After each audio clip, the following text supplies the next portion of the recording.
എല്ലാവർക്കും നമസ്കാരം. ഞാൻ കൃഷ്ണ പ്രിയദർശൻ. നിങ്ങളെല്ലാവരും ഇവിടെ നമ്മളുടെ സ്വീകരണത്തിൽ വന്നതിൽ സന്തോഷമുണ്ട്. ആദ്യം ഞാൻ നന്ദി പറയട്ടെ. കേൾക്കുന്നുണ്ടല്ലോ അല്ലേ? ഒന്നുകൂടെ എല്ലാവർക്കും നമസ്കാരം. ഞങ്ങളുടെ ക്ഷണം സ്വീകരിച്ച് വന്ന എല്ലാ മീഡിയക്കാർക്കും എൻ്റെ മാത്രമല്ല നമ്മുടെ ക്രൂ മെമ്പേഴ്സിൻ്റെ എല്ലാവരുടെയും സ്വാഗതം. നമ്മളിന്നിവിടെ സംസാരിക്കാൻ പോകുന്നത് ആലി ഒരു ഓണച്ചിത്രത്തെക്കുറിച്ചാണ്. ആലി എൻ്റെ രണ്ടാമത്തെ സിനിമയാണ്. ഡയറക്ഷനിലും ഞങ്ങളുടെ മൻഹർ സിനിമാസ് ബാനറിലെ രണ്ടാമത്തെ പ്രൊഡക്ഷനിലാണ് ആലി വന്നിരിക്കുന്നത്. ഈ സിനിമയിൽ ഒരുപാട് പേര് അഭിനയിച്ചിട്ടുണ്ട്. ഒരുപാട് ടെക്നീഷ്യൻസ് വർക്ക് ചെയ്തിട്ടുണ്ട്. നിങ്ങൾക്ക് കാണാം ഇല്ലേ, ഒരുപാട് പേര് നമ്മുടെ കൂടെ ഉണ്ട്. ഒരുപാട് പേര് ഇതിൻ്റെ പിന്നിൽ നിൽക്കുന്നുണ്ട്. നമുക്ക് ഒരുപാട് ആഗ്രഹമുണ്ട് എല്ലാവരെയും നമുക്കിവിടെ ഉൾപ്പെടുത്തണം എന്നുള്ള കാര്യം. എല്ലാവരും ഇതിൽ അഭിനയിച്ചവരും വർക്ക് ചെയ്തവരുമാണ്. ഈ സിനിമ എന്തുകൊണ്ട് നിങ്ങൾ തിയേറ്ററിൽ പോയി കാണണം എന്ന് ഞാൻ ആവശ്യപ്പെടുന്നത്, ഇതൊരു റൊമാൻറ്റിക് മൂവിയാണ്. അതോടൊപ്പം തന്നെ ഒരു ഫാമിലി ചിത്രമാണ്. നിങ്ങൾക്ക് പോസ്റ്റർ കാണുമ്പോൾ മനസ്സിലാവുമല്ലോ ഇതൊരു ഫാമിലി ചിത്രം കൂടെയാണെന്നുള്ളത്. ഇപ്പോൾ സമൂഹത്തിന് ആവശ്യമുള്ള കുറച്ച് നല്ല രസകരമായ കാര്യങ്ങളും കോമഡി, ത്രില്ലർ എല്ലാം ഉള്ള ഓണത്തല്ലൊക്കെ ഉള്ളൊരു സിനിമയാണ്. അപ്പോൾ ഈ ഓണത്തിന് ഓണസദ്യയായിട്ട് നിങ്ങൾ ഇത് കരുതിക്കൊണ്ട് ഞങ്ങളുടെ സിനിമ മാക്സിമം പബ്ലിസിറ്റി കൊടുത്തുകൊണ്ട് ഞങ്ങളുടെ സിനിമയെ വിജയിപ്പിക്കണം എന്ന് ഒരു ആവശ്യവും ഒരു റിക്വസ്റ്റുമാണ് എനിക്കുള്ളത്. ഞാൻ ഇതൊന്ന് കൃഷ്ണപ്രസാദ് സാറിന് കൈമാറുകയാണ്. സാറിന് കുറേ പറയാനുണ്ട്. ആലി ഒരു ഓണത്തിനിറങ്ങുന്ന, നിങ്ങൾക്കറിയാവുന്നതുപോലെ ഇത്തിരി വലിയ പടങ്ങൾ ഇറങ്ങുന്ന ഒരു സമയമാണല്ലോ ഓണം. എന്തായാലും ആ ഓണത്തിന് നമ്മുടെ നാടൻ വിഭവങ്ങളോടുകൂടിയ ഒരു സദ്യ കഴിക്കുന്ന ആസ്വാദനത്തിൽ നിങ്ങൾക്ക് പ്രേക്ഷകർക്ക് ഏവർക്കും ഇഷ്ടപ്പെടുന്ന ഒരു ചിത്രമാണ് ആലി. ആലി എന്ന് പറയുന്ന സെൻട്രൽ ക്യാരക്ടർ ചെയ്യുന്ന ഹീറോയിൻ്റെ ഫാദറിൻ്റെ വേഷമാണ് ഞാൻ ചെയ്തിരിക്കുന്നത്. വളരെ എന്താ പറയുക, ഞങ്ങളൊക്കെ ഒരു കുടുംബം പോലെ തന്നെ കഴിഞ്ഞ്, ഞങ്ങളുടെ ഒരു കപ്പിത്താനാണല്ലോ ഡയറക്ടർ എന്ന് പറയാം. ഞങ്ങളെല്ലാം ഒരു കുടുംബം പോലെ തന്നെ ഇന്ന് ഈ ചിത്രം നിങ്ങളുടെ സമക്ഷം ഞങ്ങൾ സമർപ്പിക്കുകയാണ്. തീർച്ചയായും ഇതൊരു വിജയം ഞങ്ങൾ പ്രതീക്ഷിക്കുന്നു. വിജയം തരേണ്ടത് നിങ്ങളാണ്. അതിനുവേണ്ടി ആത്മാർത്ഥമായിട്ട് പ്രാർത്ഥിക്കുന്നു. അതോടൊപ്പം നിങ്ങളുടെ സപ്പോർട്ടും തേടുകയാണ്. നന്ദി. വളരെയധികം പ്രതീക്ഷയോടെ ആകാംക്ഷയോടുകൂടി ഓഗസ്റ്റ് 14 ആവാൻ ഞാനും കാത്തിരിക്കുകയാണ്. കാരണം ആർട്ടിസ്റ്റ് എന്നുള്ള തലത്തിൽ നിന്നും മറ്റൊരു ടെക്നീഷ്യൻ ഒരു സ്ഥാനം ഡയറക്ടർ കൃഷ്ണ പ്രിയദർശൻ എനിക്ക് ഈ ഫിലിമിൽ തന്നിരുന്നു. അത് കാസ്റ്റിംഗ് ഡയറക്ടർ അല്ലെങ്കിൽ കാസ്റ്റിംഗ് ചീഫ് എന്ന് പറയുന്ന പോസ്റ്റിലായിരുന്നു. അപ്പം ഞാൻ മുമ്പ് പലപ്പോഴും പറയാറുണ്ടായിരുന്നു, കഴിവുള്ള പലരെയും കൈപിടിച്ചുയർത്താൻ മാക്സിമം നമ്മൾ ശ്രമിക്കും എന്ന്.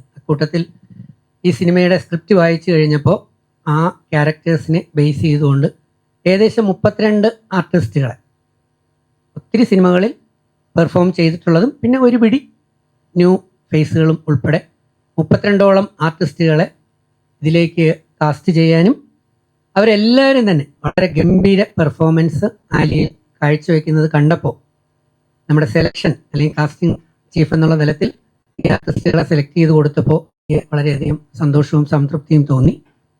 ഇനി ഓവറോൾ അത് അവരുടെ പെർഫോമൻസ് മൊത്തം എങ്ങനെയുണ്ടായിരുന്നു സിനിമയുടെ ടോട്ടാലിറ്റി വരുന്നത് റിലീസിങ്ങിലൂടെയാണ്. അവിടെയാണ് BGM-ഉം RR-ഉം എല്ലാം ഒക്കെ ചേർന്ന് സംഗതി പുറത്തേക്ക് വരുന്നത്. ഓഗസ്റ്റ് 14 ഈ സിനിമയുടെ ഒരു ഔട്ട്പുട്ട് വളരെയധികം മെച്ചപ്പെട്ട നിലയിൽ തന്നെ ആയിരിക്കുമെന്ന് എനിക്ക് യാതൊരു സംശയമില്ല. കാരണം ഇവരൊക്കെ പറഞ്ഞ പോലെ തന്നെ ഇതിൽ വിഭവങ്ങൾ വ്യത്യസ്തമായിട്ടുണ്ട്. ഓണത്തിന് കേരളത്തിൻ്റെ വിഭവങ്ങളുണ്ട്, തമിഴ്നാടിൻ്റെ വിഭവങ്ങളുണ്ട്, കുറച്ച് കർണാടകയുടെ വിഭവങ്ങളുണ്ട്, പിന്നെ അറേബ്യൻ വിഭവങ്ങളും ഈ ഓണത്തിന് ആലി എന്ന് പറയുന്ന സിനിമയിലൂടെ തീർച്ചയായിട്ടും നൽകുന്നുണ്ട്. അപ്പോൾ വളരെ വ്യത്യസ്തമായ തരത്തിൽ ഒരുപാട് പേരെ കോർത്തിണക്കിക്കൊണ്ട് റീജിയണൽ ഹാർമണിയും റിലീജിയസ് ഹാർമണിയും അങ്ങനെ എല്ലാ തരത്തിൽ, അതിനേക്കാളെല്ലാം ഉപരി കൃത്യമായി 8 പാട്ടുകൾ കേട്ട് ഡയറക്ടർ തന്നെയാണ് ലിറിസിസ്റ്റ്. ആ പാട്ടുകളെല്ലാം വളരെ മനോഹരമായി ആസ്വദിച്ചുകൊണ്ട് സന്തോഷത്തോടെ സംതൃപ്തിയോടെ ഓണത്തിന് നിങ്ങൾക്ക് ഈ സിനിമ കണ്ട് വീട്ടിലേക്ക് പോകാൻ കഴിയും എന്നുള്ളതാണ് എനിക്ക് ആദ്യം പറയാനുള്ളത്. എല്ലാവർക്കും നമസ്കാരം. നല്ലൊരു ഓണക്കാലം വരികയാണ്. അപ്പോൾ എപ്പോഴും നമ്മുടെ പ്രേക്ഷകർ, മലയാളി പ്രേക്ഷകർ പ്രത്യേകിച്ചും കുടുംബ ചിത്രങ്ങൾക്കാണ് പ്രാധാന്യം കൊടുക്കാറ്. ഈ സിനിമ അങ്ങനെയുള്ള ഒരു ചിത്രമാണ് ആലി എന്നുള്ള സിനിമ. ഒരു കുടുംബത്തിൽ നടക്കുന്ന നമ്മൾക്കൊക്കെ കണക്ട് ചെയ്യാൻ പറ്റുന്ന ഒരുപാട് സംഭവങ്ങൾ ഇതിലുണ്ട്. റൊമാൻസ് ഉണ്ട്, കോമഡി ഉണ്ട്, ത്രില്ലിങ് സബ്ജക്റ്റ് ഉണ്ട്, ഇമോഷണൽ സബ്ജക്റ്റ് ഉണ്ട്. അപ്പോൾ ഒരു പ്രേക്ഷകന് വേണ്ട എല്ലാ സംഭവവും ഈ ആലി എന്നുള്ള സിനിമയിലുണ്ട്. അപ്പോൾ അതിൽ നായികയുടെ അമ്മയായിട്ടാണ് ഞാൻ അഭിനയിച്ചിട്ടുള്ളത്. നല്ലൊരു ചിത്രമാണ്. ഇതിൽ എടുത്തു പറയാനുള്ളത് ലേഡി ഡയറക്ടറുടെ ഒരു മൂവിയാണ്. അപ്പോൾ ഞാൻ ആദ്യമായിട്ടാണ് ഒരു ലേഡി ഡയറക്ടറുടെ കൂടെ വർക്ക് ചെയ്യുന്നത്. എല്ലാവരും നന്നായിട്ട് തന്നെയാണ് നമ്മൾക്ക് ഒരു റോള് തരുമ്പോൾ നന്നായിട്ട് തന്നെ ചെയ്യാൻ പറ്റാറുണ്ട്. പക്ഷെ ആദ്യമായിട്ട് ഒരു ലേഡി ഡയറക്ടറെ കൂടെ ചെയ്യുമ്പോൾ നമ്മൾ കൂടുതൽ കംഫർട്ടബിൾ ആയിരിക്കും. ആ ഒരു ഇതും കൂടി എനിക്ക് പറയാനുണ്ട്. പിന്നെ ഒരു ഫാമിലി അറ്റ്മോസ്ഫിയർ തന്നെയായിരുന്നു. ഒരു തറവാട്ടിൽ നടക്കുന്ന സംഭവങ്ങളാണത്. അപ്പോൾ ആ ഒരു ഫാമിലി അറ്റ്മോസ്ഫിയർ ഉണ്ടായിരുന്നു. ഓവറോൾ ഇതിൽ പാട്ടും എല്ലാം നിങ്ങൾക്ക് വേണ്ടത് ഇതിലുണ്ട്. അതുകൊണ്ട് എനിക്ക് ഉറപ്പുണ്ട് നിങ്ങൾക്ക് എല്ലാവർക്കും ഈ സിനിമ ഇഷ്ടപ്പെടുന്നു. നിങ്ങളെല്ലാവരും തിയേറ്ററിൽ തന്നെ പോയി കണ്ട് ഞങ്ങളെ സപ്പോർട്ട് ചെയ്യണം. Thank you. കൊടുക്കാം. നമ്മുടെ സിനിമയിൽ പുതിയ നായകനായിട്ടാണ് വന്നത്. പക്ഷെ മറ്റു സിനിമകളിലേക്ക് പിന്നെ അഭിനയിച്ചു, റിലീസും ആയതുകൊണ്ടല്ലേ. അതെ. അപ്പൊ ഇപ്പം നമ്മുടെ സിനിമ ആക്ച്വലി തുടക്കത്തിൽ നമ്മുടെ സിനിമയായിരുന്നു, അതിന് മുമ്പ് ചെയ്തോണ്ടിരിക്കുകയായിരുന്നു. നായകൻ റോള് നമ്മുടെ സിനിമയാണ് ചെയ്തുകൊണ്ടിരിക്കുന്നത്. അപ്പൊ ഇനിയിപ്പോൾ റിലീസ് ചെയ്യുമ്പോൾ ഫുൾ നല്ലൊരു നായകൻ. അതെ. ഹായ്, എൻ്റെ പേര് സൗരവ് എന്നാണ്. എല്ലാവർക്കും അറിയാൻ ചിലപ്പോൾ വഴിയില്ല, അതുകൊണ്ട്. ആൻഡ് ആലി ഇപ്പം പറഞ്ഞ പോലെ എൻ്റെ 4ാമത്തെ പടമാണ് റിലീസാവുന്നത്. ബട്ട് ഹീറോ ആയിട്ട് വരുന്ന ഫസ്റ്റ് പടമാണ്. One of the heroes. നമുക്ക് പ്രജിൻ ചേട്ടനും കൈലാഷേട്ടനൊക്കെ ഉണ്ട്. സോ ഒരു വെരി ഡിഫറെൻ്റ് എക്സ്പീരിയൻസ് ആയിരുന്നു. ഇപ്പോൾ പറഞ്ഞ പോലെ എൻ്റെയും ഫസ്റ്റ് ഫീമെയിൽ ഡയറക്ടർ ആയിരുന്നു മാം. പിന്നെ UAE, തമിഴ്നാടു, കേരള എല്ലാ ഭാഗങ്ങളും നല്ലോണം കവർ ചെയ്ത് നല്ല വിഷ്വൽസും കൂടെ ക്യാപ്ചർ ചെയ്യാൻ പറ്റിയിട്ടുണ്ട് നമ്മുടെ പടത്തിൽ. സോ മ്യൂസിക്കും കഥയും വിഷ്വൽസും എല്ലാം ഒന്നിച്ച് വരുമ്പോൾ ഈ ഓണത്തിന് എല്ലാവർക്കും എൻജോയ് ചെയ്യാനുള്ള സ്റ്റഫ് ആലിയിൽ ഉണ്ടാവുമെന്നാണ് ഞാനും പ്രതീക്ഷിക്കുന്നത്. So thank you. ബാക്കി നിങ്ങൾ ചോദിക്കുന്ന പോലെ പറയാം. നമ്മുടെ മ്യൂസിക് ഡയറക്ടർ. എല്ലാവർക്കും നമസ്കാരം. സംഗീതം ആയിട്ടാണ് എനിക്ക് ആലിയിലേക്ക് കണക്ട് ചെയ്യപ്പെടുന്നത്. പിന്നെ എനിക്കൊരു ഭാഗ്യം കിട്ടിയെന്ന് വെച്ചാൽ എൻ്റെ സിനിമ മൊത്തം സിനിമയെ ഞാൻ കണ്ടു കഴിഞ്ഞു എന്നുള്ളതാണ്. വെച്ചാൽ ബാക്ക്ഗ്രൗണ്ട് സ്കോർ ചെയ്യുമ്പോൾ എല്ലാ സീൻസും കാണുന്ന എല്ലാവരുടെയും പ്രകടനങ്ങൾ ഞാൻ ആസ്വദിച്ചു. ഓരോ സീൻസ് എൻ്റെ മനസ്സിലുണ്ട്. അതിനകത്തെ റൊമാൻറ്റിക് ആയിട്ടുള്ള സീൻസ്, അതിലെ കോമഡി, ഡോക്ടർ രജത് കുമാർ അടക്കമുള്ള നിങ്ങളുടെയൊക്കെ കോമ്പിനേഷൻസിലുള്ളതൊക്കെ വളരെ രസകരമായ സീൻസാണ്. പിന്നെ ബാക്കിയെല്ലാം വെച്ചാൽ സംഘർഷഭരിതമായിട്ടുള്ള രംഗങ്ങളുണ്ട്. അപ്പോൾ എല്ലാം ചേർന്നുണ്ട്. തമാശയുണ്ട്, റൊമാൻസ് ഉണ്ട്, കുടുംബ പശ്ചാത്തലങ്ങളുണ്ട്. ഡോക്ടർ രജത്ത് ഇവിടെ പറഞ്ഞതുപോലെ ഇതിനകത്ത് എല്ലാ വിഭവങ്ങളും ഉണ്ട് അല്ലേ. തമിഴും ശരിയാണ്, അത് പാട്ടുകളിലൂടെ അത് കൂടുതൽ വരുന്നുണ്ട് അല്ലേ, സംഗീതത്തിലൂടെ. അതെ, ഭാഷയിൽ പല ഭാഷകളിൽ തമിഴും മലയാളം മാത്രമല്ല, മറ്റേ നമ്മുടെ അറബിക് ആൻഡ് ഹിന്ദി സോങ്സ് കൂടി ഇതിനകത്തുണ്ട്. ഞാനിതിൽ 2 സോങ്സാണ് ഞാൻ ചെയ്തിട്ടുള്ളത്. പക്ഷേ മറ്റ് മ്യൂസിക് ഡയറക്ടേഴ്സും ഉണ്ട്, ഞാൻ മാത്രമല്ല. അപ്പോൾ അവർക്കൊന്നും ഇവിടെ എത്താൻ കഴിഞ്ഞിട്ടില്ല. അവരൊക്കെ പല ഭാഗങ്ങളിലാണ്. അപ്പോൾ അവരെയും സ്മരിക്കുകയാണ്. അപ്പോൾ ഇതിൻ്റെ പശ്ചാത്തല സംഗീതം ചെയ്യുമ്പോൾ ഇതിൻ്റെ ഒരു സിനിമ എന്താണെന്നുള്ളത് മനസ്സിലാക്കി ഡോക്ടർ കൃഷ്ണയോട് ഞാൻ പറയുകയും ചെയ്തു. അത് നല്ല രസകരമായ അതിൻ്റെ സസ്പെൻസും ഒക്കെ വളരെ വളരെ വലിയൊരു ട്വിസ്റ്റാണ്. ഒട്ടും വിചാരിക്കാത്ത, ഞാൻ ഒരു രീതിയിൽ ചിന്തിച്ചു, നമ്മളിത് കാണുന്ന അവസാന ഭാഗത്തുന്നതിന് മുമ്പ് ചിലപ്പോൾ ഇങ്ങനെയൊക്കെ ആയിരിക്കാം, പക്ഷെ അതായിരുന്നില്ല. അപ്പോൾ അതൊക്കെ വളരെ സർപ്രൈസിങ് ആയിരുന്നു. അപ്പോൾ അതൊരു പക്ഷേ കാണുന്നവർക്കും അത് അങ്ങനെ തോന്നാം, എനിക്ക് തോന്നുന്നു. സസ്പെൻസും ഒക്കെ തന്നെ. അപ്പോൾ മൊത്തത്തിൽ എല്ലാം കൊണ്ടും വളരെ നല്ല ഒരു സിനിമയാണ്. ഒരു ഫ്രഷ്നെസ് ഉണ്ട്. എന്താ വെച്ചാൽ എനിക്കത് ഫീൽ ചെയ്തത്, ഈ നായകനും നായികയും അവർ തുടക്കക്കാർ ആണെങ്കിലും ആ തുടക്കത്തിൽ അവർക്കൊരു ഫ്രഷ്നെസ് ഉണ്ട്. നമ്മൾ കാണുമ്പോൾ അത് അതിൻ്റെ മേക്കിംഗ്, അതിൻ്റെ ക്യാമറയും പറയണമല്ലോ. ബിക്കോസ് ക്യാമറയിലൂടെ ഡോക്ടർ കൃഷ്ണയുടെ ഡയറക്ഷനിലൂടെ ഇവരുടെയൊക്കെ പെർഫോമൻസിലൂടെ നമുക്ക് എല്ലാത്തിലും ഒരു ഫ്രഷ്നെസ് ഫീൽ ചെയ്യുന്നുണ്ട്. ഇപ്പൊ സാധാരണ റൊമാൻറ്റിക് ആയിട്ടുള്ള ഒരുപാട് മൂവീസ് ഇവിടെ ക്ലിക്ക് ചെയ്യാതെ ഇരുന്നിട്ടുണ്ട് അല്ലേ. പക്ഷെ അത്തരം റൊമാൻസിൽ നിന്നും എന്തോ ഒരു പ്രത്യേകത ഈ ഒരു റൊമാൻറ്റിക് മൂവിക്ക് ഉണ്ടെന്ന് തോന്നുന്നു. It's not a romantic movie മാത്രമല്ല, ഈ പറഞ്ഞ ഡോക്ടർ കൃഷ്ണ പ്രദേശം സംവിധായിക പറഞ്ഞതുപോലെ ഒരു കുടുംബ ചിത്രം കൂടിയാണ്. അപ്പൊ എല്ലാം ഉണ്ട്.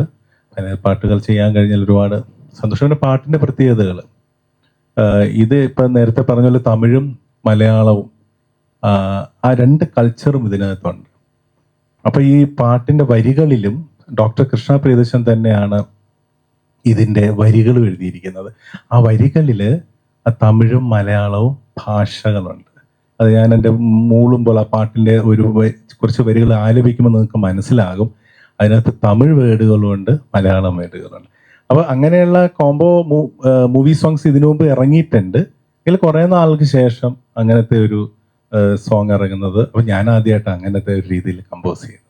അതൊരു എനിക്കൊരു നല്ലൊരു അനുഭവം തന്നെയായിരുന്നു. പ്രത്യേകിച്ച് മെലഡി കൈവിടാതെ, അത് ഡയറക്ടർക്ക് അത് വളരെ നിർബന്ധവുമായിരുന്നു. ആ മെലോഡിയസ് ആയിട്ടുള്ള ആ ഒരു ക്രിയേറ്റിവിറ്റി തന്നെ ആവണം എന്നുള്ളത്. അപ്പൊ അതുകൊണ്ട് തന്നെ മെലഡി ഉണ്ട് എല്ലാം ഇതിനകത്ത്. എന്നാൽ അത് പുതിയ ജനറേഷന് അത് എന്തുകൊണ്ടും ഇഷ്ടപ്പെടും, യാതൊരു സംശയം വേണ്ട. അത് ആ രീതിയിലാണ് അതിൻ്റെ ഒരു എനിക്ക് തോന്നുന്നത് അങ്ങനെയാണ്. പിന്നെ നമുക്കിത് പറയാമെന്നേ ഉള്ളൂ. ഞാൻ എപ്പോഴും പറയും, നമ്മൾ പ്രതീക്ഷയോടെ നമ്മുടെ കുഞ്ഞിനെ കുറിച്ച് പറയും. എല്ലാവരും ഇഷ്ടപ്പെടുക എന്നുള്ളത് അത് വേറൊരു കാര്യം. എങ്കിലും നമ്മൾ ഇതിനെക്കുറിച്ച് സംസാരിക്കുമ്പോൾ അത് വളരെ നല്ലതാണ് എന്നാണ് ഞാനും പറയുന്നത്. അപ്പം എല്ലാവരും കാണണം.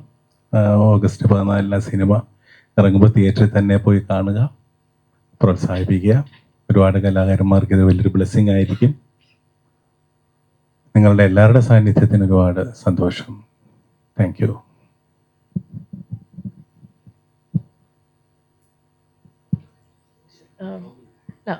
അത് ആർട്ടിസ്റ്റ് നമ്മൾ ഇരിക്കട്ടെ. കാര്യം എന്ന് പറഞ്ഞാൽ കൊച്ചുകുട്ടിയല്ലേ. അത് നമുക്ക് ഷെജിനെയും ഡിസ്ട്രിബ്യൂട്ടർ ഉണ്ട് നമ്മുടെ കൂടെ, ഷെജിൻ ലാൽ.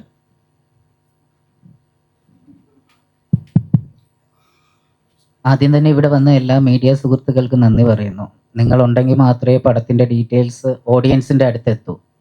ഇപ്പോൾ നമ്മുടെ കമ്പനി കാര്യങ്ങൾ 3 സ്റ്റേറ്റിലാണ് ഈ പടം എത്തിക്കുന്നത്: കേരളം, തമിഴ്നാട്, കർണാടക. അവിടെ 3ഇടത്തും നമ്മൾ ഇപ്പോൾ കാര്യങ്ങളെന്ന് വെച്ച് കഴിഞ്ഞാൽ തമിഴും അതേപോലെ തന്നെ മലയാളവും 2 പ്രിൻ്റായിട്ട് തന്നെ കാര്യങ്ങൾ എത്തിക്കുന്നുണ്ട്. അത് ഒരിക്കലും എന്താ പറയുക, ഒരു തമിഴ് പടമായിട്ടോ അല്ലെങ്കിൽ മലയാള പടമായിട്ടോ മാറി മാറി നിൽക്കുന്നതല്ല. 2 സ്ഥലത്തുള്ളവർക്കും സംസ്ഥാനത്തുള്ളവർക്കും ഒരുപോലെ ആസ്വദിക്കാൻ പറ്റുന്ന പടം തന്നെ ആയിരിക്കും. ഈ വരുന്ന August 14 SFC arts Keralam, Tamil Nadu, Karnataka 3 സ്റ്റേറ്റിലും ആലി എന്ന പടം എത്തിക്കുന്നതായിരിക്കും. എല്ലാവരും തിയേറ്ററിൽ തന്നെ വന്ന് കണ്ട് നമ്മളെ സപ്പോർട്ട് ചെയ്യുക.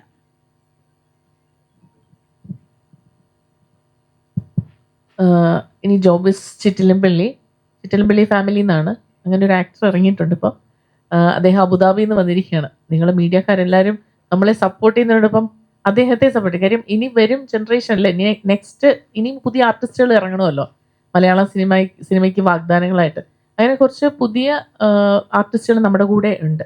അപ്പോൾ നിങ്ങൾ വിചാരിക്കും എന്താ പറയുക, അഭിനയിച്ച് ഒരിടം പരിചയമില്ല. അവർ ഒരുപാട് ഷോർട്ട് ഫിലിംസ്, ഒരുപാട് വീഡിയോ സോങ്സും അങ്ങനെ ഒരുപാട് നമ്മളവിടെ UAE ചെയ്യുന്നുണ്ട്. അപ്പോൾ അതൊക്കെ ചിലപ്പോൾ ഓൺലൈൻ ചാനലിലൊക്കെ നിങ്ങളും കണ്ടിട്ടൊക്കെ ഉണ്ടാവുമായിരിക്കും. അപ്പോൾ അങ്ങനെ ഒരു നമ്മളൊരു ആക്ടറിനെ ഞാൻ തേടിയെടുത്തതാണ് ജോബി ചിറ്റിലമ്പള്ളി. അദ്ദേഹത്തിന് പറയാനുള്ള കൂടെ നമുക്കൊന്ന് കേട്ടുനോക്കാം. എല്ലാവർക്കും നമസ്കാരം. ഒരുപാട് സന്തോഷം ഇതുപോലൊരു വേദിയിൽ ഇവരോടൊക്കെ ഇരിക്കാൻ സാധിക്കുന്നതിന്. കാരണം നമ്മൾ ഒരുപാട് ഷോർട്ട് ഫിലിംസും നാടകങ്ങളൊക്കെ UAE ചെയ്തിട്ടുണ്ടെങ്കിലും ഒരു സിനിമ എന്നുള്ളത് എപ്പോഴും ഒരു ആഗ്രഹമാണ്. അതിപ്പോൾ ജോലിയുടെ പരിമിതി കാരണം ചെയ്യാൻ പറ്റാറില്ല. ഇത് അവിടുത്തെ ഒരു ഷൂട്ട് വന്നു. കൃഷ്ണപ്രിയ നമ്മളെ വിളിച്ചപ്പോൾ, നമ്മൾ ഷോർട്ട് ഫിലിമായിട്ടൊക്കെ മുന്നേ ബന്ധപ്പെട്ടിട്ടുണ്ട്, വിളിച്ചപ്പോൾ ഇങ്ങനെ ഒരു സിനിമയിലേക്കാണ്, ചെറിയ റോളാന്ന് പറഞ്ഞ് പോയി ചെയ്തു. പക്ഷെ ചെന്നപ്പോൾ ഡയലോഗും സംഭവങ്ങളൊക്കെ ഉണ്ട്. അപ്പോൾ അങ്ങനെ ഒരു അവസരം തന്ന കൃഷ്ണപ്രിയയ്ക്കും എൻ്റെ കാസ്റ്റ് ആൻഡ് ക്രൂവിനെ ഞാൻ ഈ അവസരത്തിൽ നന്ദി പറയാണ്. അപ്പോൾ ഫസ്റ്റ് മൂവിയാണ്, എങ്ങനെ വന്നിട്ടുണ്ടെന്ന് അറിയില്ല, അത് കാണണം. അപ്പം എല്ലാവരും മനോജ് എന്ന് പറയുന്ന പുതിയ ആർട്ടിസ്റ്റോടെ ഞങ്ങളുടെ എഡിറ്റർ അബു ജിയാദ് അബുദാബിയിൽ നിന്നാണ് വന്നേക്കുന്നത്, ഗൾഫിൽ നിന്നാണ് വന്നേക്കുന്നത്. അപ്പോൾ നമ്മളെ സപ്പോർട്ട് ചെയ്ത എല്ലാവരും ഇവിടെ എത്തിച്ചേർന്നിട്ടുണ്ട്. കൊറിയോഗ്രാഫേഴ്സ് ഉണ്ട്, അതുലുണ്ട്, പിന്നെ ഞാൻ ഗോപിയെ കൊടുക്കുന്നതിന് മുമ്പ് അവരുടെയൊക്കെ ഒന്ന് പേര് ഞാൻ മെൻഷൻ, ആരെങ്കിലും പേര് ഞാൻ വിട്ടുപോയിട്ടുണ്ടെങ്കിൽ പറയണേ. റഫീഖ് ചൊക്ലി രാവിലെ മുതൽ ഉണ്ടായിരുന്നു, ഉച്ചയ്ക്ക് ഒന്ന് പുറത്തു പോയി. ആരെങ്കിലും പേര് ഞാൻ വിട്ടുപോയിട്ടുണ്ടെങ്കിൽ ഒന്ന് കൈ കാണിച്ചാൽ മതി. ഓക്കെ, അപ്പം ഞാൻ ഇനി ഗോപിയേക്കും കൂടെ വന്നു. ഗോപിയേക്ക് എന്താ പറയുള്ളത്? ഗോകില എല്ലാവർക്കും നമസ്കാരം. ഹാപ്പി ഓണം അഡ്വാൻസ് ആയിട്ട് പറയുന്നു. അപ്പോൾ ആലി വന്നിട്ട് 14-ാം തീയതി റിലീസാവുകയാണ്. അപ്പോൾ അതിൽ ഞാനും ഉണ്ടെങ്കിൽ അതിൽ മാമാണ്. മാം എന്നെ കാസ്റ്റ് ചെയ്തുകൊണ്ടാണ്. പിന്നെ ഇവിടെ ഇരിക്കുന്ന ഓരോരുത്തർക്കും പറയാനായിട്ട് അവരുടേതായ ഒരു സ്റ്റോറി ഉണ്ടല്ലേ, അതുപോലെ എനിക്കുണ്ട്. കാരണം മാമിൻ്റെ ഒരു ഫസ്റ്റ് മൂവി ഞാൻ ചെയ്യുന്ന സമയത്ത് അതെൻ്റെ രണ്ടാമത്തെ, അതിലൊരു ജസ്റ്റ് ഒരു ഡയലോഗ് പോലും ഇല്ലാത്തൊരു സീനായിരുന്നു എനിക്ക്. ജസ്റ്റ് ഞാൻ വരുന്നു, എൻ്റെ ഒരു പോർഷനോട് കൂടി ആ പടം അവസാനിക്കുന്നു എന്നാണ് പറഞ്ഞത്. അപ്പം ഞാൻ പറഞ്ഞു ഓക്കെ, അപ്പം നെക്സ്റ്റ് ടൈം എന്നെ ഒരു ഡയലോഗുള്ള മൂവിയിൽ വിളിക്കണേ മാം എന്ന് പറഞ്ഞു. പക്ഷെ അത് ഓർത്ത് വച്ചിട്ട് എന്നെ വിളിച്ചു. അതിൽ കുറച്ച് ഡയലോഗ്, ഒന്നോ രണ്ടോ ഡയലോഗ്സ് ഉണ്ടെങ്കിലും ബാക്കിയെല്ലാം ഈ ഫാമിലിയുടെ കൂടെ ഇരുന്ന എക്സ്പ്രഷൻസ് ആണെങ്കിൽ എക്സ്പ്രഷൻ നമുക്ക് താനെ വന്നു പോകും. കാരണം എക്സ്പീരിയൻസ് ആയിട്ടുള്ള ആളുകളാണ് കൂടെ ഉള്ളത്.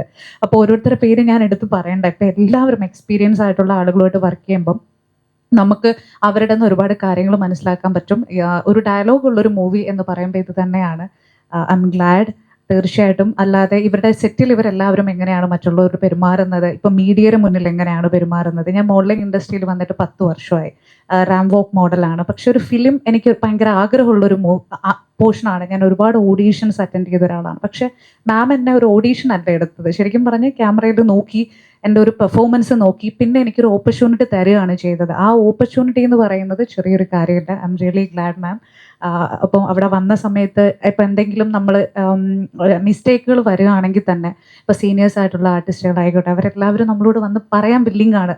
അത് കൊള്ളായിരുന്നു കേട്ടോ, അപ്രീഷിയേറ്റ് ചെയ്യുന്നുണ്ട്. പിന്നെ കൂടാതെ തന്നെ എവിടെയൊക്കെയാണ് ക്യാമറ ഉള്ളതെന്ന് ഇവർക്ക് വ്യക്തമായിട്ട് അറിയാം. അപ്പം നമ്മളിപ്പോൾ ഒരു ആംഗിളിൽ നിൽക്കുമ്പോൾ ഞാൻ അതിന് വിസിബിൾ അല്ലെങ്കിലും പറഞ്ഞു തരുന്നുണ്ട്, ഗോകില കുറച്ചൊന്ന് നേരെ നിന്നാൽ നിന്നെ വ്യക്തമായിട്ട് കിട്ടും, ഇല്ലെങ്കിൽ കിട്ടില്ല. അങ്ങനെ പറഞ്ഞു തരാനുള്ള ഒരു വില്ലിങ് സീനിയേഴ്സിനായിരുന്നാലും മാമിനും ഉണ്ട്. I am really GLAAD. കൂടുതൽ സംസാരിച്ചാൽ പറഞ്ഞുകൊണ്ടേയിരിക്കും. തീർച്ചയായിട്ടും ഇതിൻ്റെ ഭാഗം ആവാൻ പറ്റിയൊരു സന്തോഷം. ഒരു ഫാമിലി ഓറിയൻറ്റഡ് മൂവിയാണ്. അപ്പം ഏതാണ് ക്യാമറയുടെ കാര്യം? അതിന് സാറാണ് പറഞ്ഞത്. പിന്നെ ക്യാമറ ഫേസിൽ പറയും രജി സാറാ പറഞ്ഞ്, മാം പറഞ്ഞു, സാറ് പറഞ്ഞു, ചേച്ചി പറഞ്ഞു, മേക്കപ്പിന്റെ കാര്യം ആയിക്കോട്ടെ, കുറച്ച് ഓയിലി ആണ്, കുറച്ചും കൂടെ ഒന്ന് ബെറ്റർ ആക്കാൻ മാം പറഞ്ഞു, ഡയറക്ടർ പറഞ്ഞു. കുറേ കാര്യങ്ങൾ പറയാനാണെങ്കിൽ ഒരുപാടുണ്ട്. ഇതൊരു ഫാമിലി ഓറിയന്റഡ് മൂവിയാണ്. ഇതിൽ നോക്കുകയാണെങ്കിൽ നിങ്ങളൊരു എക്സ്പെക്ടേഷൻ വെക്കണ്ട, ജസ്റ്റ് ഒന്ന് ഫ്രീ മൈൻഡായിട്ട് പോയി കാണുക. അപ്പോൾ ഒരുപാട് സസ്പെൻസ് ഉണ്ട്, ചിരിക്കാനുണ്ട്. നമ്മൾ എക്സ്പെക്ട് ചെയ്യാത്ത രീതിയിലാണ് ഓരോരുത്തരെ പെർഫോമൻസ്. ഞാൻ തന്നെ അവിടെ നിന്നിട്ട് ലൈവായിട്ട് കണ്ടിട്ട് ഇങ്ങനെയൊക്കെ ചെയ്യാമല്ലേ എന്ന് ഞാനും കുറച്ചും കൂടെ ചെയ്യാം. എനിക്കും ഒരു കോമ്പറ്റീഷൻ മൈൻഡ് വന്നു.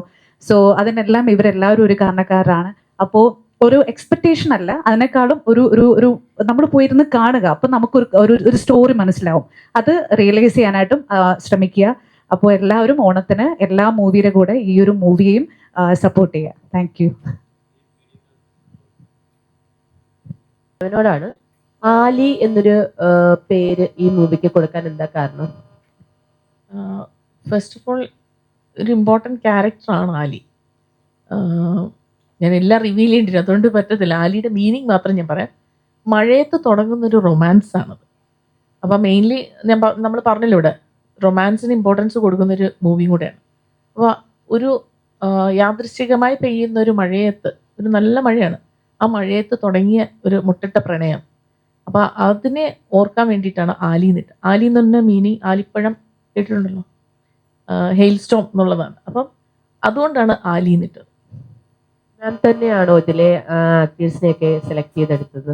ആരെയാണ് ഇതിൽ അഭിനയിച്ചിരിക്കുന്നവരെയൊക്കെ സെലക്ട് ചെയ്തത് മാം തന്നെയാണോ? നേരത്തെ സാറ് പറഞ്ഞല്ലോ, കാസ്റ്റിംഗ് ഡയറക്ടറായിട്ട് സാർ തന്നെ ഉണ്ടായിരുന്നു, ചീഫായിട്ട് സാറാണ് നിന്നിരുന്നത്. പിന്നെ ചിലരുടെയൊക്കെ ഇപ്പം നായികയാണെങ്കിലും നായകനാണെങ്കിലും ഞാൻ 1 വർഷം മുമ്പേക്കാണ് നായകനെ സെലക്ട് ചെയ്തത്. കാരണം ഞാൻ കഥ എഴുതിക്കൊണ്ടിരുന്ന സമയത്ത് എൻ്റെ മനസ്സിലേക്ക് ഉണ്ടായിരുന്ന ഒരു ഹീറോനെ ഞാൻ എൻ്റെ ഫസ്റ്റ് ഫിലിമിൻ്റെ ഇതുപോലെ പ്രൊമോഷൻ ടൈമിൽ വരിക, ഇങ്ങനെ എൻ്റെ അടുത്ത് വന്നിട്ട് എന്നോട് സംസാരിക്കുകയാണ്.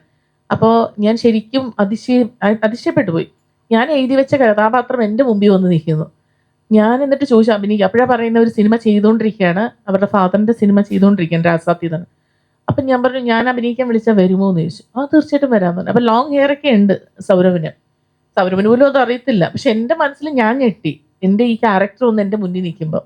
ഞാൻ സൗരഭിനത്തിന് 6 മാസം കഴിഞ്ഞിട്ട് ഞാൻ വിളിച്ചു, ഞാൻ സിനിമ തുടങ്ങുകയാണ്, അതുകൊണ്ട് വന്ന് അഭിനയിക്കണം. And he was ready to come. അങ്ങനെ അതുപോലെ തന്നെ നായികയെ കുറേ സെർച്ച് ചെയ്ത് കുറേ ഷോർട്ട് ഫിലിംസിൽ നിന്നൊക്കെ സെർച്ച് ചെയ്ത് എനിക്ക് ആക്ച്വലി ഒരു നായികനെ നമ്മൾ ചോദിച്ചിരുന്നു. എനിക്ക് അവരായിരുന്നു എൻ്റെ മനസ്സിലുള്ളത്. പക്ഷെ നമുക്ക് ആ സമയത്ത് അവരെ കിട്ടത്തില്ല എന്നുള്ളതായിരുന്നു. അങ്ങനെ ഒന്ന് അതെ. എന്നിട്ട് അത് കഴിഞ്ഞപ്പോൾ ഞാൻ പറഞ്ഞ ഫ്രഷ് ഫേസ് നമുക്ക് നോക്കാം. ഒരു ഷോർട്ട് ഫിലിമിനെങ്കിലും അഭിനയിച്ച ഒരു നമുക്ക് ചിലപ്പോൾ കിട്ടുന്നൊരു ഷോർട്ട് ഫിലിം ആയിരിക്കും, പക്ഷെ അതിൽ നമുക്ക് അഭിനയിക്കാനുള്ള ചെറിയ സാഹചര്യം നമുക്ക് യൂസ് ചെയ്യാൻ കഴിഞ്ഞാൽ അങ്ങനെയുള്ള ഒരാളെ ആയാലും മതി. അങ്ങനെ നോക്കി ഒരു ഞാൻ എൻ്റെ മനസ്സിൽ ഉണ്ടായിരുന്ന ആലി എന്ന് പറയുന്ന ഒരു പെൺകുട്ടീനെയാണ് സെലക്ട് ചെയ്തത്. അപ്പോൾ അത് ആ പെൺകുട്ടീനെ വെച്ചിട്ടാണ് തന്നെ ഷൂട്ട് ചെയ്തത്. ഓരോ സീൻസ് കഴിയുമ്പോഴും എന്നെ വിളിച്ച് കൃത്യമായിട്ട് ഞാൻ ഒന്നുകൂടെ കോൺഫിഡൻസ് സമ്മതിച്ചു പറഞ്ഞില്ലേ, ഈ ഞാൻ കാസ്റ്റ് ചെയ്ത ഒരു ആർട്ടിസ്റ്റിനെ പോലും വേണ്ടാന്ന് പറഞ്ഞ് മാറ്റിയിട്ടില്ല. കാസ്റ്റ് ചെയ്തതിനെ അങ്ങനെ തന്നെ എടുത്ത് അവരെല്ലാവരും നല്ല രീതിയിൽ ട്രീറ്റ് ചെയ്ത ആളാണ്. പിന്നെ പ്രവാസി ലോകത്തുനിന്ന് നമ്മൾ കുറച്ച് പേരെയും കൂടെ സെലക്ട് ചെയ്തിട്ടുണ്ട്. മ്യൂസിക് ചെയ്ത സാറിനോടാണ്. ഇതിൽ 2 പാട്ടുകൾ ചെയ്തു എന്ന് പറഞ്ഞു. അതിലെ ഒരു ഏറ്റവും ഇമ്പോർട്ടൻ്റ് ആയ പാട്ട്, താങ്കളുടെ മനസ്സിൽ പതിഞ്ഞ ആ ഒരു പാട്ടിലെ കുറച്ച് വരികളൊന്ന് പാടാമോ? 2 പാട്ടുകളും ഞാൻ ചെയ്ത 2 പാട്ടുകളെ ചെയ്തിട്ടുള്ളൂ. ബാക്കി മറ്റ് മ്യൂസിക് ഡയറക്ടേഴ്സും ഉണ്ട്. ഞാൻ തന്നെ പാടണമെന്നുള്ളത് ഡോക്ടർ കൃഷ്ണയുടെ ആഗ്രഹം കൊണ്ടും എന്തോ സൗരവിൻ്റെ നായകനുമായിട്ട് എന്തോ ഒരു ബ്ലെൻഡ് എൻ്റെ വോയിസും ഒക്കെ എന്തോ മാച്ച് പോലത്തെ എനിക്ക് പക്ഷേ ഡൗട്ടായിരുന്നു. വെച്ചാൽ വളരെ യങ് ഏജിലേക്ക് എൻ്റെ വോയിസ് എത്രത്തോളം മാച്ച് ആകും എന്നൊക്കെയുള്ള എനിക്കൊരു സംശയം ഉണ്ടായിരുന്നു. ഞാനത് പറയുകയും ചെയ്തു. അപ്പം വേറെ സിംഗേഴ്സിനെ നോക്കിയാൽ പോരെ, നമ്മൾ ട്രാക്ക് പാടുമ്പോൾ ഉള്ളിലുള്ള സംഗീതം കൊണ്ട് നമ്മൾ ഒരുപാട് നന്നായിട്ട് പാടിയിടും. അതിലേറെ നന്നായിട്ട് പാടാൻ പറ്റുന്ന സിംഗേഴ്സ് വരുമ്പോഴാണല്ലോ പാട്ട് കൂടുതൽ നന്നാവുന്നത്, അല്ലേ? അപ്പം പക്ഷെ എന്നെയാണ് പറഞ്ഞത് ഞാൻ തന്നെ പാടിയാൽ മതി, പിന്നെ അത് എൻ്റെ അതങ്ങനെ സംഭവിച്ചു എന്ന് പറഞ്ഞാൽ മതി. അതിലെ ആലി എന്ന് പറയുന്ന സിനിമയുടെ പേര് ആലി എന്നാണല്ലോ. അപ്പോൾ അതുകൊണ്ട് നമുക്ക് ആലി എന്ന് പറയുന്ന ആ പാട്ട് ആലി എന്ന് തന്നെ തുടങ്ങുന്നത് കൃഷ്ണൻ തന്നെ എഴുതിയതും അതിൻ്റെ ഒരു 3-4 വരി ഓപ്പണിങ് ഞാൻ പാടാം.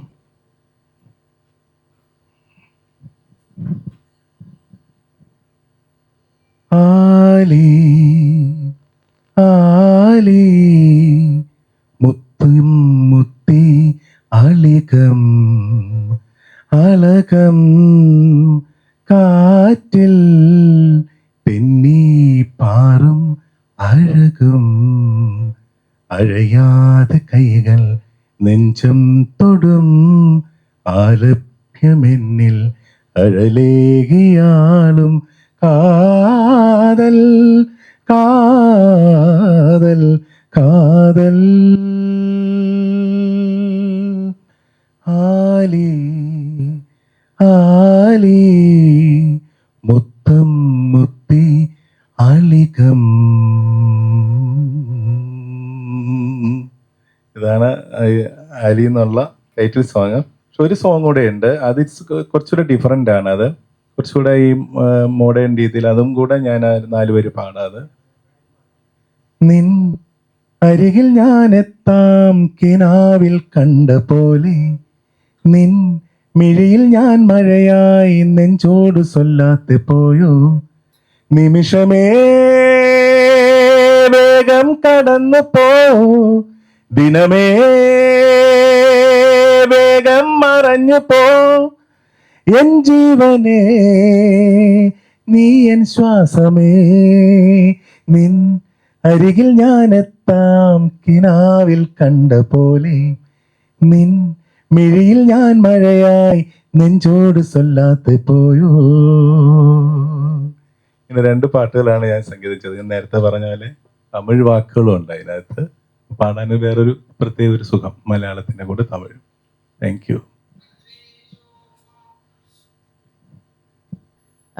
ഇപ്പോഴത്തെ കാലഘട്ടത്തിൽ നല്ല വരികളുള്ള പാട്ടുകൾ വളരെ ചുരുക്കമാണ് കേൾക്കുന്നത്. ഇതിൽ പല വാക്കുകളും മലയാളം വാക്കുകളാണ്, പക്ഷെ തമിഴിലും അവർ യൂസ് ചെയ്യുന്ന വാക്കുകളാണ്. അപ്പോൾ അതുകൊണ്ട് തന്നെ എനിക്ക് എളുപ്പമുണ്ടായിരുന്നു തമിഴും മലയാളവും കൂടെ എഴുതാനായിട്ട്. പിന്നെ പ്രത്യേകത എന്ന് പറഞ്ഞാൽ വേറെ മ്യൂസിക് ഡയറക്ടറിന്റെ സോങ്ങും അദ്ദേഹം തന്നെ പാടിയിട്ടുണ്ട്. അത് തമിഴും മലയാളവും അദ്ദേഹം തന്നെ പാടിയിട്ടുണ്ട്. Music director Suresh Erumeli. അതുപോലെ രതീഷ് റോയ് ഒരു മ്യൂസിക് ഡയറക്ടറാണ്. അറബിക് ഹിന്ദി സ്റ്റൈൽ മോഡ് നമ്മൾ പിടിച്ചിരിക്കുന്നത് അദ്ദേഹമാണ്. അത് ഷാർജയിലാണ് ചെയ്തിരിക്കുന്നത്. മറ്റൊരു ഡയറക്ടർ ശ്രദ്ധ പാർവതി. പിന്നെ RR ബ്രദേഴ്സ് എന്ന് പറഞ്ഞിട്ട് നവരസ ഗ്രൂപ്പിന്റെ ഒരു ടീം എനിക്ക് വേറൊരു സംഗീതം ഇത് ചെയ്തത് RR ബ്രദേഴ്സിന്റെ സംഗീതം ചെയ്യുക. അതിൽ പേര് മറന്നു, ഏഷ്യാനെറ്റ് സ്റ്റാറിൽ വരുന്ന ഋതു കൃഷ്ണയാണ് പാടിയിരിക്കുന്നത്. പിന്നെ ഒരു സോങ് ശ്രദ്ധ പാർവതി ചെയ്തിരിക്കുന്ന സോങ് പാടിക്കുന്ന ഫുൾ സോങ്ങും കൂടെ ഒരു കല്യാണ സോങ് ഉണ്ട്. കല്യാണ സോങ് ഒക്കെ പാടിയിരിക്കുന്ന സരിത രാജീവാണ്. അബി എന്ന് പറയുന്ന ഒരു കോറസ് പാടിക്കുന്ന അബിയാണ്. ഈ സമയങ്ങളിലെ നമ്മൾ നോക്കിയാൽ ഈ റാപ്പും റോപ്പും അടിച്ചുപൊളിയും സെലിബ്രേഷൻ ഇങ്ങനെയുള്ള ന്യൂജൻ പാട്ടുകൾ വന്ന് ഇറങ്ങിക്കൊണ്ടിരിക്കുകയാണ്. അപ്പം ആ സമയത്ത് ഒരു നല്ല ശുദ്ധ സംഗീതം എന്ന് പറയുന്ന രീതിയിൽ ഇത് ആസ്വദിക്കാൻ പറ്റുന്ന 8 പാട്ടുകൾ എന്ന് പറയുന്ന ചെറിയൊരു കാര്യമല്ല. അപ്പോൾ അറബിക് പാട്ട് ഉൾപ്പെടെ ഹിന്ദി പാട്ട് ഉൾപ്പെടെ നല്ല ശുദ്ധ സംഗീതത്തിൻ്റെ ഏറ്റവും ഹൃദ്യമായിട്ടുള്ള അത് ആസ്വാദം. തട്ടുപൊളിപ്പം പാട്ട് സാറാണ് അതിൻ്റെ അകത്ത് സാറിനെ ഫുള്ള് വിഷ്വലൈസ് ചെയ്തിരിക്കുന്നത്. അപ്പൊ സാർ അതും ചെയ്തിട്ടുണ്ട്. മാമിനോടാണ്. നല്ലൊരു ലേഡി സംവിധായിക എന്ന് പറയുമ്പോൾ നമ്മുടെ ഇൻഡസ്ട്രിയിൽ അധികം ആൾക്കാരൊന്നുമില്ല. അപ്പോൾ ആ മേഖലയിൽ കടന്നു വരാനുള്ള ബുദ്ധിമുട്ട് എന്തെങ്കിലും ഉണ്ടോ? അതുകൊണ്ടാണോ ഇങ്ങനെ നമ്മുടെ മലയാള സിനിമയിൽ അധികം മലയാള സിനിമ എന്നല്ല സിനിമ മൂവി മേഖലയിൽ മൊത്തത്തിൽ ചിന്തിച്ചു കഴിഞ്ഞാലും അങ്ങനെയൊക്കെ തന്നെയാണ്. അപ്പോൾ അങ്ങനെ എന്തെങ്കിലും ബുദ്ധിമുട്ടുകളുണ്ടോ? അങ്ങനെ ഫേസ് ചെയ്തിട്ടുണ്ടോ?